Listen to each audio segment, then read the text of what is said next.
Support comes from Missouri Forest Products Association, committed to sustainable and sound conservation of the state's forests, which support more than 41,000 Missouri jobs, resulting in a $10 billion industry. ChooseWood.com. We hope you enjoy listening to this podcast of St. Louis on the Air, brought to you by University College at Washington University, with undergraduate and graduate programs part-time, evening, and online. University College at Washington University, offering world-class education within reach.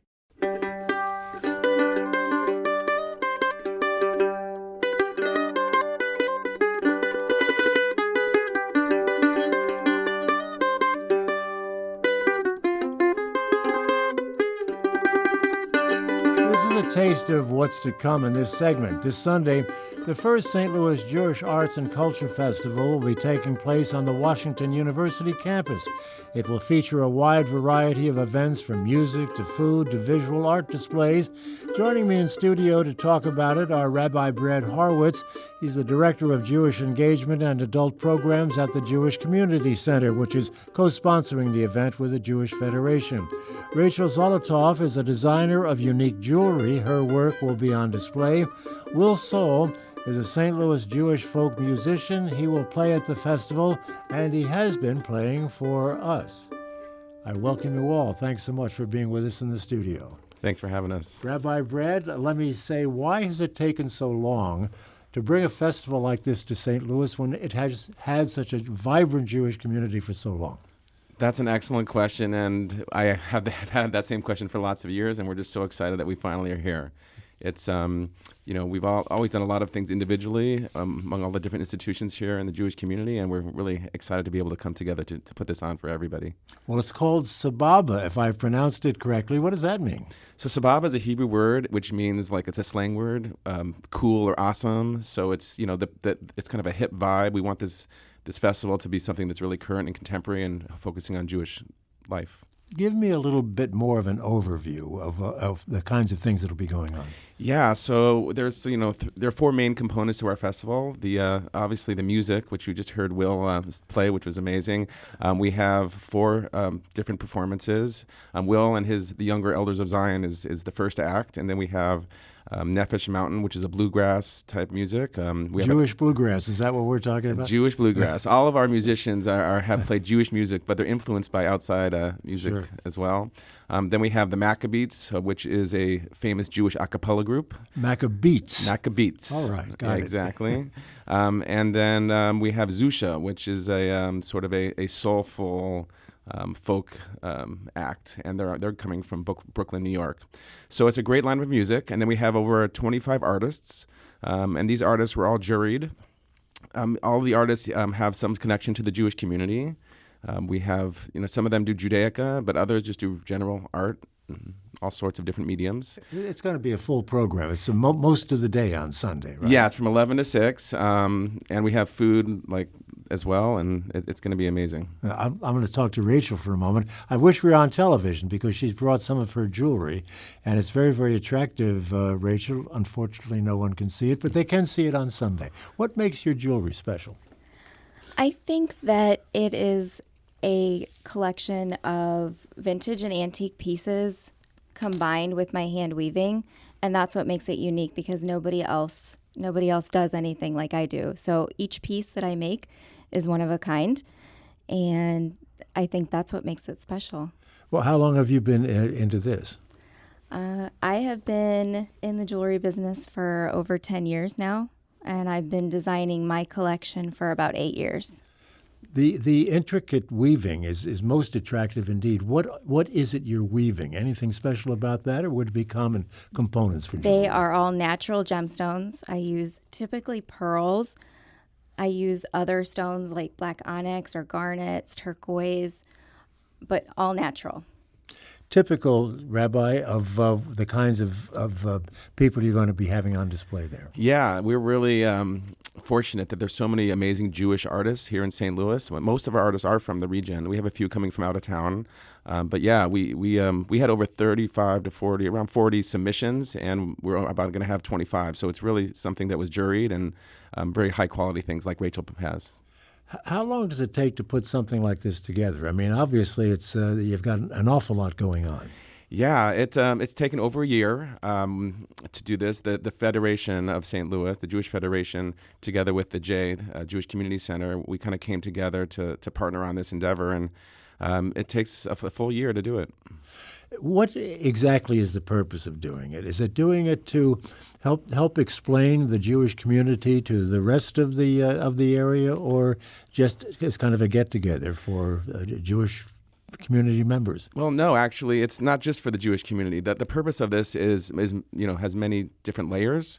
Ultimately, we want to showcase the vibrancy of contemporary Jewish culture, both to the Jewish community, but also to anybody in St. Louis. And similar to people who attend the Greek festival, you don't have to be Greek, right? Same thing here. You can learn about our culture, and we want to be able to showcase all the great artists and musicians and different people who are part of our community to everybody. Rachel, what can they learn about Jewish culture from what they see on your display and your wares? I think that you would be able to see history when you look at my pieces because I use a lot of antique and vintage. I do not use any Jewish symbols per se in all of my jewelry, but I have a strong Jewish background, and I love antiques and vintage, and it just sort of is a history looking at my pieces. Yeah, they're beautiful. They're very, very distinctive and very, very different. Yeah. Well, Will, we haven't forgotten about you. Will Soul is the Jewish folk musician you heard from earlier. Tell me something about the kind of music you and your group will be playing. Well, we'll be drawing on klezmer music, which is Jewish instrumental folk music from Eastern Europe, and trying to bring it into a more contemporary sound, but still keeping strong ties to that tradition. You're playing the mandolin. Is that an instrument that is a common usage in Israeli music? No. When I started playing klezmer, I thought I was playing a klezmer instrument because the one record I heard had a mandolin player named Andy Statman. But as it turns out, mandolin is very uncommon in klezmer. So it's been a great adventure trying to find a voice for this instrument in klezmer. I'll be playing with some other musicians who play more traditional klezmer instruments such as violin and clarinet. Those are more associated with klezmer music. But the mandolin works great. Yeah, normally I think of the mandolin, I'm thinking of Italian music for some reason. Yeah, right mandolina is Italian, comes from little almond actually. It's because they had that bowl back, and it's been very common in American bluegrass music too. Bill Monroe and his bluegrass guys, but it works nice in klezmer, I think. Can you give us an example of a good Jewish music sound that you'll be playing on the mandolin? I'd be happy to.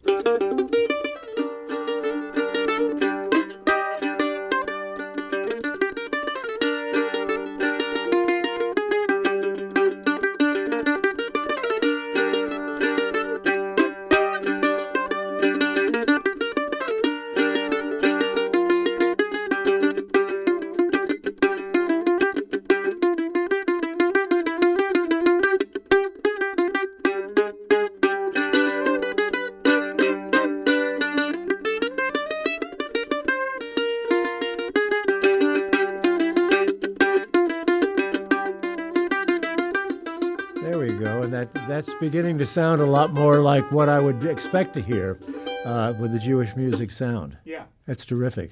I'm glad you like it. How long have you been at this? At klezmer, I've been at it since 2005. Well, you're a newcomer to it then, relatively. Relatively, yes, and I knew nothing about it when I started. It kind of came to me that this was something that would connect me to my Jewish roots, the Jewish community. I'd heard a little of it, and so it was a wonderful adventure of discovery. I love this stuff. Rabbi, is there a lot of programs like this, music programs at the J, where people like Will would be participating? So we've done a lot of arts at the J. One of the things we do in the summer is called the Gesher Music Festival. It's kind of like a chamber music festival. But occasionally throughout the year we have special events, and we've worked with Will before, and he's been a great. He's such a talented musician and a resource for our community. Well, are your toes tapping when you hear him play, just as he played here? Yeah, I want to get up and start dancing the hora. It's it's really amazing and it really hits the soul. Will there be any dancing at all on Sunday? Yeah, I mean, throughout all of the music, we're going to have place in front of the stage for people to dance, and in between acts, we're going to have a Jewish rock radio, which is going to be playing Jewish contemporary rock music that people can dance to as well. Right. Well, it sounds like it's going to be one heck of a day. I have a note here, Rachel, for you to be asked, how important is the story behind the jewelry you make? I think it's very important, the story behind it. And I also do a lot of custom work, and that really takes the story. It becomes very important for the people who bring me pieces of their family to make it into something one of a kind, something different. So I feel like it is super important for people to see my pieces and understand that they come from all over the world. Right. Do you have anything that accompanies the pieces with any kind of history of them? I wish I did. I don't. I know where most of them were made or what time period they're from. I draw a lot from Art Deco and Art Nouveau periods, but I don't have any other history other than that. But sometimes I do provide like my hand drawings that I've started with, and so people can see sort of how the piece came alive. Right. Well, as our time begins to wind down, Rabbi, let me come back to you.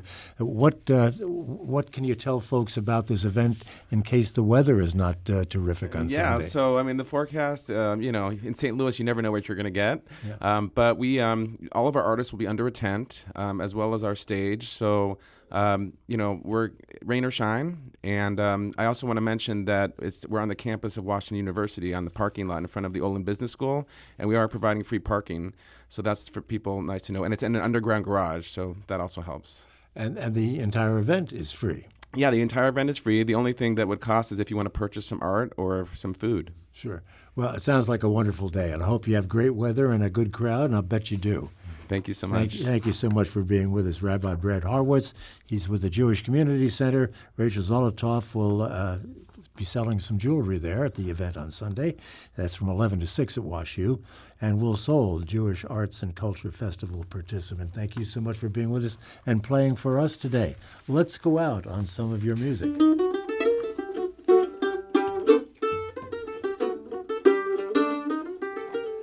That's it for today. Monday on St. Louis on the Air, we'll listen to my conversation with WashU Medical School alumnus Dr. Sanjeev Johar about the history of the human heart. Our conversation from a few weeks ago was preempted by live coverage of now Supreme Court Justice Brett Kavanaugh. And on Monday, the musical group Cornerstone Chorale and Brass is getting ready for their national tour.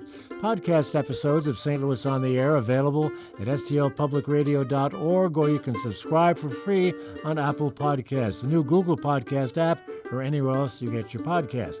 St. Louis on the Air produced by Evie Hemphill and Lara Hamden with production assistance from Aaron Dorr, Charlie McDonald, and Zandra Ellen. Executive producers Alex Hoyer. St. Louis on the Air, a production of St. Louis Public Radio 90.7 KWMU. Thanks for listening. I'm Don Marsh. Support comes from the Missouri Forest Products Association, providing more than 41,000 jobs in the production of wood pallets, railroad ties, white oak barrels, hardwood floors, and more. Details at choosewood.com.